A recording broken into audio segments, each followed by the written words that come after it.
my interview because I'm dropping some gems in that thing. It's uncut shit, and he take the rock to the top.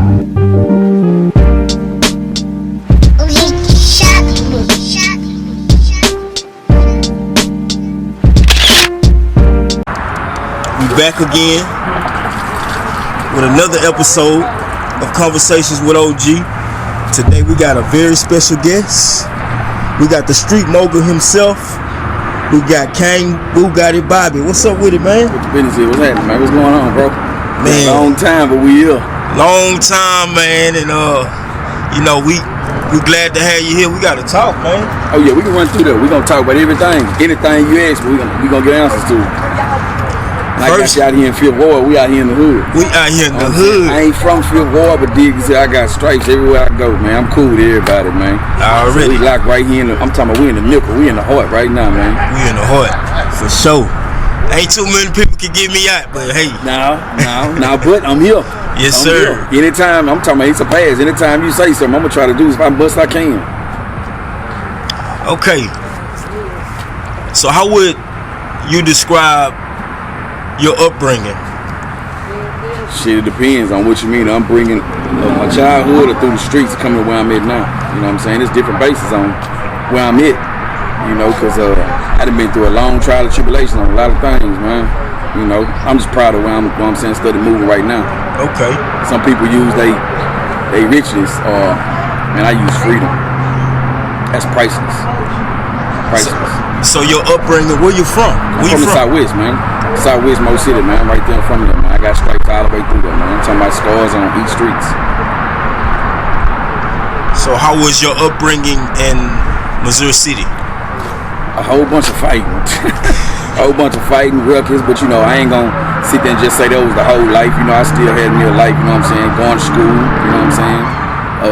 In school, I used to love to rap. I used to love to freestyle off in school at lunches. I stayed in our 4 lunches. You know what I'm saying? Really, that's what it had. So I stayed in our lunches. It's actually 3, but I said 4 because I leave and go and come back on the end of the school. Right. So that was my lunch, extended out, you know. Right. But upcoming through, you know, everybody got their own stories the way they tell them. You know what I'm saying? Me, I give it to you the truth. I don't add no fabrication to nothing. I try to give everything the facts and the truth. You know, I ain't trying to get a Grammy Award. I'm just trying to be regular and be me. Already. So you spoke about rapping, and we see that you had a tape, man. One Chance, That's 2018 right. That dropped, man. Let us know about that. One Chance, when I came home, I came home from prison. I did a 9-year sentence, and I came home from prison, and all I wanted to do was just get on the microphone and go to rapping. You know, so I felt like that before I left, I had my chance because I was with a company called J Fly Records. And when I got locked up, they pulled my album and my music off the shelf. You know, I couldn't help them. I couldn't do nothing because I couldn't perform. I couldn't do nothing, so they pulled it. And the record company actually flopped. So when I came home, I only had one chance, one shot to make my name be back out there. So, you know what I'm saying, I got with my peoples, you know what I'm saying, UP Records. And we slashed and we did our thing, you know what I'm saying. UP Records consists of brothers. You know, it's got a bunch of brothers in there. You got John, you got Dietrich, you got Goodlow, and you got myself. You know what I'm saying? Now we had added ones added to that, which was Justin and Caitlin, and that was the family. You know, that's the way we started running with it. We added more to it. We had SFC to add into us and help us on with it too, which is my boy Fresh from South Park. So we had different vibes that comes off into it. So One Chance was an album that just, I took everything and put it off into it. I felt like that was my one time to do everything, so that's where it came to. Okay. So I heard a track that you was on, and it was called "Welcome to Zeuston." Yeah, shout out to Bulldog, man. How did that song come together? Well, Bulldog, it was the best Bulldog track. You know what I'm saying? Bulldog was from 5500 Gasman on the southwest side of Houston, Texas. You know, when he reached out because he wanted to put a mix of everybody, you know what I'm saying, from different parts of the jungle on the south, you know what I'm saying, on the west. And Zeuston is southwest, you know what I'm saying? But it's Houston, but we call it Zeuston. So, you know, he reached out to a bunch of artists, you know, me, Big Pup, Dougie D, you know what I'm saying, Dooya, J. Ross, you know what I'm saying, Lil Herb, and him himself. So actually, by getting on that track, it was a blessing. You know, it was a blessing. At that time, I had a run. It was going through at that time. So he was like, hey, man, I got this track that fits you. And I heard it. And I met at him at studio. And when I met at him studio, they came in and there was a drop all the way in right then and there. We ran with it, you know. And it was crazy because when we did the video, everybody was doing different places, standing behind the cages and standing over here and standing over there. I told him, well, since I be performing standing on top of speakers and couches and bars, I want to get up in the tree. So I did my verse off in the tree. Okay, man. How do you feel about the Houston music scene? I mean, we got a lot of hard hitters, but we got a lot of politics out here. How do you feel about that, man? We do. We got a bunch of them. I ain't gonna lie, man. Houston is forever. I'm always been a Houston baby. I got Houston tattooed on me but like 5-6 times. And we got a hard hitting scene right now. We got a bunch of hitters that's noticed and a bunch of hitters that's not noticed. You know what I'm saying? And I say that because a bunch of the big heads that's out in Houston, they, you know what I'm saying, some of them will reach out and some of them don't. You know, I feel like the underground artists and the artists that's upcoming, they could get more effort and they can get more understanding and hands off to them, and people take time and go off to them. But sometimes when people reach that certain fame, I feel like they don't, you know, they look over and don't want to step out and help. You know, so some of the underground artists that's coming up, they harder than some of the big heads, and that's the truth. They gonna wrap some up under the table. So I try to make sure I step in and try to make sure I be always paying attention to some of the underground artists that's coming up. You know what I'm saying? And I said that to say this. I'm starting down the line an award called Kang Awards. And you know, that's where I step in and I show out to where you at. And I give you a recognition award. Because if they don't give it to you, I'm paying attention. The streets paying attention. But everybody deserves their flowers. You know what I'm saying? Some people don't want to give people their flowers. Everybody deserves their flowers while they here. When they gone, you can't give it to them. Exactly. I see you started the Kang Awards, and I wanted to know what was the process of how that all got started. Actually, me paying attention to the scene, and you know, you got so many people that get on social media. You got so many artists that get on social media and say they don't get the recognition, or they get messed over by showcases, or they get messed over by performances and stuff like that. This is for the artists that actually be putting their work in and paving through the way. I'm talking about artists that don't do no whining. They take their licks and mistakes and they keep going. You know, they put their hustle in and keep their hustle going. And my first award went to Cocaine Carter. He's from Dallas, but he resides in Houston, so he's Houston and Dallas. But the man has been having a run like going. The man has been running non-stop. And he done paved the way on a whole bunch of the pavement that he's been doing, and he not stopping completely. He got some of the big heads outside of Texas coming to him, having sit down and having meetings. So it was only right that I started out. He ain't close to me or close to me too. So it was only right that I sat down and I put it together, and I have him being the first one to get the Kang Award. Okay, all right. So shout out to Cocaine, man. What was it about him that made you okay? I'm gonna pick him first to introduce the award. Actually, I see him. He always. Cocaine is like this here. He a big dude, but he genuine. You know, if you reach out to him on some good stuff, you reach out to him on being realistic, he gonna work with you. You know, he come out to everything that he's put on. If he's put on a hosting, or he's put up on a walkthrough, or put on a banner of a show, he gonna always come and give his fullest and give his best.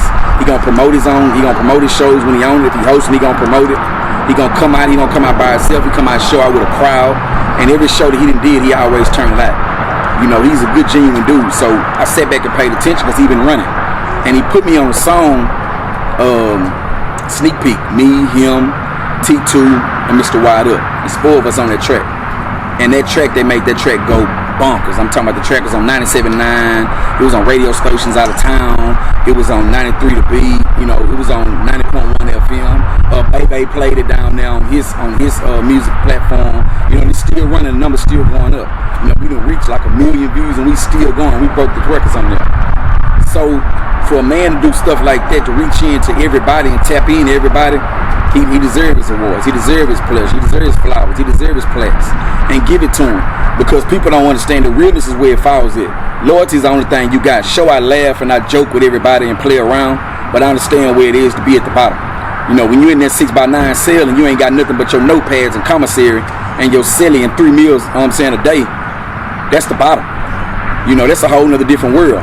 And some people might glorify the penitentiary, but I don't glorify it because it's really down to the bottom. You know, you don't want to be in a penitentiary where you from your family, away from your family, away from your kids and stuff like that. So they really hurt you.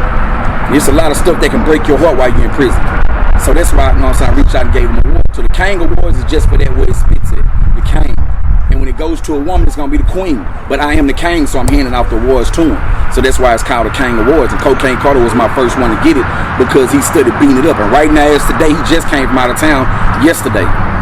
And he was right at it, and he had a hosting right then and there to come back to. So, you know, you gotta give it to where it's at, man. You do. And there's other artists that I'm a journey and give them out to and step out to them, you know, but I take time and preferences where I'm gonna go out to them at their hostings, at their shows, and I pop up on them and I hand it to them and congratulate them and give them their flowers and hand an award to them. That's a good look, man, because it's very necessary to you know, be looked at on the scale from how you bringing it to the game. Correct. You know, we ain't gotta wait to the, you know, shout out to the Go DJ Awards or you know, all the other awards that we have here in the city. We got people like you to, you know, give people their flowers, man. That's good. That's a good look. And then I do it like, well, sometimes I don't feel like I gotta throw, or I gotta be at a big thing where you gotta throw a big event, or you gotta do awards event. Now you want to show homage to them, so you show up to where they at. You know, you show up to where they at, and you bring a crowd to where they at. You know what I'm saying? And you walk in there and hand them their award. That's what you do. You know, there's nothing wrong with that too. You know what I'm saying? Because I'm coming to where they at. It lets you know that you really are feeling them. You really are coming to hand them their flowers. You ain't got to put on a big event for a whole bunch of stuff. Just hey, but I'm not saying taking it from nobody, because I shout out to everyone. I think I interviewed at the Go DJ Awards one. I see that's my dog. You know what I'm saying? That's my dog. Hey, y'all watching over there? That's my dog too. So you know it is what it is. I gotta excuse me, I'm getting my truck washed in the back. I told y'all we in the hood. You know where it go, man. I brought him right to the hood where we really go here. All right, so you speak about 90.1 and we see you got relationships with people from Grade A Media and the Core 94. Speak about those relationships, man, and those deals that you had. Well, honestly, Core 94, man, they really started me with a whole platform. They really opened me up to radio. I ain't gonna lie to you. Shout out to Tootie. You know what I'm saying? Tootie and Brittany, they brought me in. Them two right there brought me in. And Brittany showed, and both of them, they showed me a whole different avenues where to actually open myself up. They really opened me up to being more friendly wise and more people person. And that started me with the radio platform. That started me to love radio, love podcasting, love sitting and talking to people. And my show that I had there, that opened it up all the way. You know, it was love like a family wise. My show that was Go Live with Bugatti. I took that and made that like with a brand. And I ran that with a brand to go through. Brittany actually was the one that told me, take your name and run it and put identity in it. Put it in there. Miss Eden told me just as well. Miss Eden, she always looks out for me. Her, Miss Megan, they always make sure that everything's straight with me. They always promote everything I do. So that relationship build what we was doing right there. Grade A Media, that shout out to Skrilla. You know what I'm saying? Grade A Media, I had a show over there just as well. You know what I'm saying? He had belief into me. I came over there and did a show. And he been wanting to sit down and do a show with me, you know what I'm saying? But here nor there, it stayed going on, going through. And I say big shout outs to them too, you know what I'm saying, as well. No matter what went through the mix-ups, but it happened, it's there. Hey, what about 90.1 FM? Oh man, it's my boy Sumo. Yeah, man, my boy Sumo. Young Bill, man. Say me and Sumo go back so far, man. Me and Sumo go way back to like 97, 96, maybe before then. And every time he gets something big, he reach out to me. He be like, hey, I know my boy Bobby can step in and do this here and do that, yada, yada, yada. That's big bro. He got like a avenue where he actually sits down and he'll guide me through the, you know what I'm saying, through the conferences on everything that goes on. And I got to give love to him because he showed me a lot too. A lot of people help me be to where I'm at right now today. And when they actually can call me and I can actually be there, I try to be there. You know, I don't make it seem like I'm no big person, but I'm actually a good, cool dude, and I'm gonna come out and show and do what I need to do. And that's what me and Sumo fall in at. So he brought me to 90.1 FM. I actually had a radio station, a radio show there. That was my first FM radio show. And it got happened because of Sumo. Okay. Man, I actually that's when we met at the Core 94 when they had a little talent show or something they had. They had to Maryland, they had Southwood winning. They had a whole lot of artists out there, and man, we just kept the relationship, and And we here today. I think there was a cipher. Yes. And that's the cipher that I put on. Yeah. I brought a cipher to Core 94, and I had a whole bunch of artists that was coming out doing their thing and recording. My dude Rex Radio was on the beats, you know what I'm saying? Shout out to Rex Radio, he had the beats going, you know what I'm saying? And Miro, he was on the DJ, and we had that going. You know, so that was a big shouts on everything that was moving around. That was a great thing, great thing. People keep asking me every day, when you gonna do the next cipher? When you gonna do the next cipher? When the next cipher going through, so. All right, man, let's talk about the elephant in the room, man. We see that you was a part of a long-running club, lounge, Deuces Sports Bar and Lounge. Yeah. Give us some insight about that, man. Deuces. It really was called Deuce before they changed the name. I got brought over there for entertainment manager. And they seen what I was doing out there. You know what I'm saying? I had something going on every day of the week. And down the line, I got promoted up to be the general manager. You know, I'm not happy the way it turned out, the way it went. Because I feel like, and everybody knows that I took that club and I put it on my back. You know, I wasn't the owner of it or nothing like that, but I took the club and put it on my back. And for it to be messed over like I was messed over at that club, I wasn't really enthused as to the way it turned out. You know, they say it was behind pay or yada yada, this, yada that. But when I put it on my back, I ran the club 7 days a week, no sleep. I took time away from my kids and everything. I was in that club trying to get it jumping and get it going. And so much stuff was being crossed out, being crossed over me on, and this and that there. But you know, you don't, it's like this here, you don't hurt who works hard for you. You don't step on who works hard for you. You don't put somebody in a position, then you snatch it from them when they do their hard work and when they have done nothing wrong to you.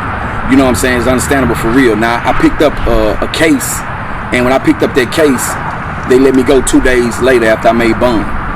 That's not the way to go. We had just got in, we had just sat down, we had just discussed the big deal with Money Making Boom. Money Making Boom is over there right now on Sundays. Shout out to Money Making Boom, man. Y'all make sure y'all check him out on Sundays at Deuces, man. He got the hardest spot in the city on the north side on Sundays. Facts. You know what I'm saying? And that's big bro. But I don't like the way the situation went, the way they undercutted me. They undercutted me and kicked me to the dog like I was a scrap monkey. And that wasn't the way you do Bugatti. That wasn't the way it go. I took your club from nothing and made it out to something. Everybody was talking about Deuce. I brought girls out from there to work. I did everything. I took the club and put it on my back. And I was just kicked out to the crib like that. But they say God makes everything happen for a reason. So right now, I got a lot of peace. I got a lot of thanks. And I got a lot of home jeopardies. There's study going on. So, you know, it's good. You know, I use it as a mark on my platforms. Use it as a stepping stone and keep winning. Stepping stone, because I step on their neck every time I can get it. For real, man. Oh, but you know, I do want to say shout out to the owners over there, you know what I'm saying, Alonzo and Kev. Shout out to y'all, you know what I'm saying. Y'all ain't worth shit, y'all ain't about nothing, but you know, y'all did what y'all did, you know what I'm saying. It's all cool. Hopefully, you know what I'm saying, the blessings to y'all down in the future. You know, God bless y'all and your families. Okay, I got a few questions. It's like an either or question, so you can pick either answer. Beyonce or Kelly Rowland? Oh man. A lot of people gonna be upset when I pick this up. I like Beyonce, true enough. Beyonce is a mogul. She's a money-wise woman. You know what I'm saying? And she gonna do her thing. Meal or show, she gonna do it. With Bugatti, I always ride with the underdogs. I always ride with the underdogs because I feel like the underdogs don't get enough publicity. They don't get enough, you know what I'm saying, exposure. You know, it ain't about the person who leading the crowd. You know what I'm saying? David Ruffin and the Temptations carried you, David. Plain and simple. You know what I'm saying? All right. Jeezy or Yo Gotti? It's gonna be Jeezy all day long. Yo Gotti, I love Yo Gotti music, and I love the moves that he's making, and I love what he talks about and the way he's moving now, the way he's moving in his mogul wise and with his management and everything that he got going on with CMG. But Jeezy has had a long run all the way through, and he's always been thorough with his stepping stone, his own. You know, like I discussed with somebody the other day, you don't meet too many rappers that can go do a sold out arena on your classics, on your first album, on your mixtapes, and had a whole arena rocking. I'm talking about from the concession stands all the way down to the people in the seats, you understand?